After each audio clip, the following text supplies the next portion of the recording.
Okay, it's a big day for PSVR2 news, and that's an interesting one because I didn't expect what we're talking about today at all. The last we heard of Blade & Sorcery on PSVR2 was a good while ago, and the news was that it probably wasn't going to happen for a very long time, if at all, and it's still on the cards whether it's going to happen or not, but the Baron, who is the main leading figure behind Blade & Sorcery, who publicises everything in terms of press releases, has stated that they're working on a PSVR2 port that could possibly be released. So we're going to talk about that today in depth, what this means, whether we'll get mod support, what's the likelihood of that, which version of the game will we get, all that good stuff. Before we jump in though, only 25% you are subscribed, of course. If you do feel like subbing to the channel, that would mean everything to me and would be massively appreciated. And thank you to the patrons and YouTube members who bring this content directly to your video screens.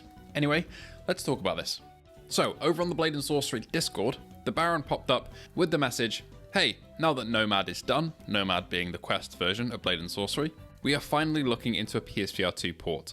It is not for definite yet, as we are still testing, and we have no idea what date it would be, but yeah, we are definitely looking into that, and if it is possible, we would like to do it. Maybe hold off a bit on the PC if you can. We might know for sure about PSVR2 early next year. It's very clear from this message that the version of the game that we would get is Blade & Sorcery Nomad. Now, Nomad is an optimized version of Blade & Sorcery for standalone. It's unclear whether if it's going to be ported to PSVR2, they'll bump up the graphics a little bit. I think it also has some restrictions on how many enemies can be in the arena at once with you or in a level, and I think some parts of the dungeons, at least a year or so ago, weren't in Nomad because they're a bit too intensive. I don't know if that's changed now, but I think overall, the actual 1.0 release has been fairly similar between Crystal Hunt, which is the main sort of story-ish mode between Nomad, and PSVR has been pretty similar, but ultimately it is a little bit of a downgraded, you could say, version between the two, visually at least on Quest. And as it stands, I think Nomad does have mod support, so you can mod without a PC, you can install stuff pretty easily, and to be honest, if this game does come to PSVR 2, I think it might be a coin toss whether we get full mod support or not. We have seen some games do it, you know, your Baldur's Gates, your farming sims, your Skyrims. Skyrim is a bit of a different case because those are kind of a curated creations list by Bethesda, but for the case of Baldur's Gate and farming sim, I think that's a bit more freeform. People can submit mods and they're just kind of there without much moderation, approval or push through by the devs manually, so it might be the same with Nomad. I really hope it will be, because to me, Blade & Sorcery, half the game is the base game, half the game and the enjoyment for me is the mods. I mean, the footage you're seeing on screen right now is the PCVR version of the game. I play it very regularly with the Outer Rim mod installed. This is the previous version of the game, which was U12, I think. So not the 1.0 version, but it is a showcase of what modding can do. It can completely transform the game and make it feel like, you know, a standalone Star Wars game, or the lightsaber fighting sim that you always wanted, and that's just the tip of the iceberg in terms of weapons and enemies and maps. So I'd really hope that we get full mod support on PSVR 2, but as we all know, with Sony, especially with the Sony QA, and games like Bone Lab maybe toying with a PSVR 2 release, but I don't think that ended up really coming to fruition at all.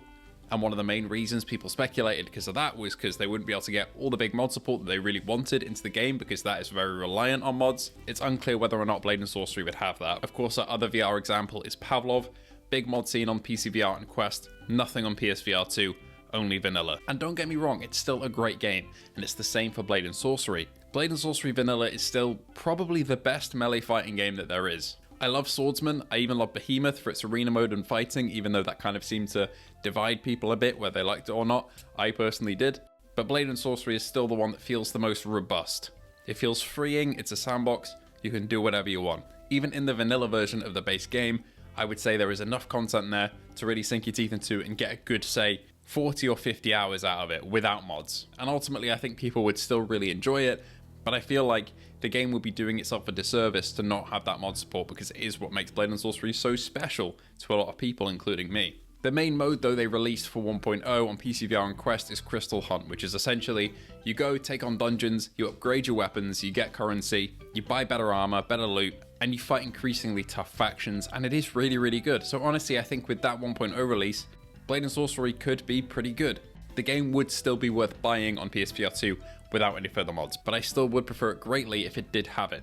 And I think if it did launch on PSVR 2, that would be my main platform to play it on if the mods were there, because it does run well on PC, but there is no dynamic foveated rendering, for example. So the performance I could get on my PS5 is probably better than I can get on my PC. if they do end up implementing DFR into the final build of the game, if it does come to fruition at all. But all of this is speculation.